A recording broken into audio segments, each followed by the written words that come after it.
Finance ministers and central bank governors from around the Eurozone have met in the Slovak capital of Bratislava. Greece has been on the top of the agenda, with ministers urging that the debt-stricken country to continue on with its reforms.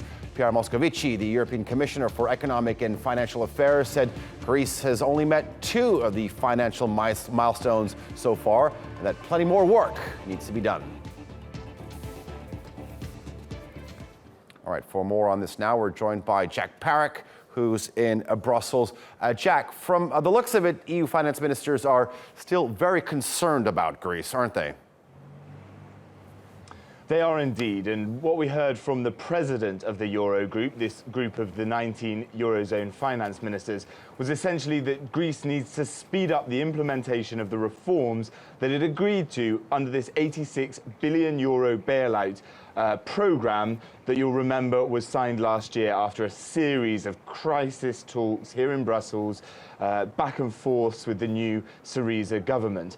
We heard from Euclides Kolotos, the Greek finance minister. He is essentially saying that Greece is going as fast as it can, but there's now a second review process that's about to start in the coming weeks. There will be inspectors from the European Union going to Athens to see if they've managed to put together the reforms that Greece needs to in order to receive the next 2.8 billion euro slice of that 86 billion euro bailout. But the question on everyone's lips now is, when will people start talking about debt relief, essentially just writing off some of Greece's debts, which is what the IMF says needs to happen, and many other of the institutions as well. And Greece is very much pushing for it. We heard from Alexis Tsipras, the Greek Prime Minister, writing in Le Monde, saying that Greece needs that debt relief, otherwise they're never going to be able to see growth. Jack, but it wasn't just Greece that was getting a warning. You had Spain and Portugal. We're also told by these finance ministers to get their act together, right? Yes, but it wasn't so, they didn't go quite as far as they could have. Essentially, Madrid and Lisbon have been told to pull up their stocks and bring in their deficits to under 3%, which is what European Union Eurozone membership requires, essentially, but they didn't go as far as penalising them.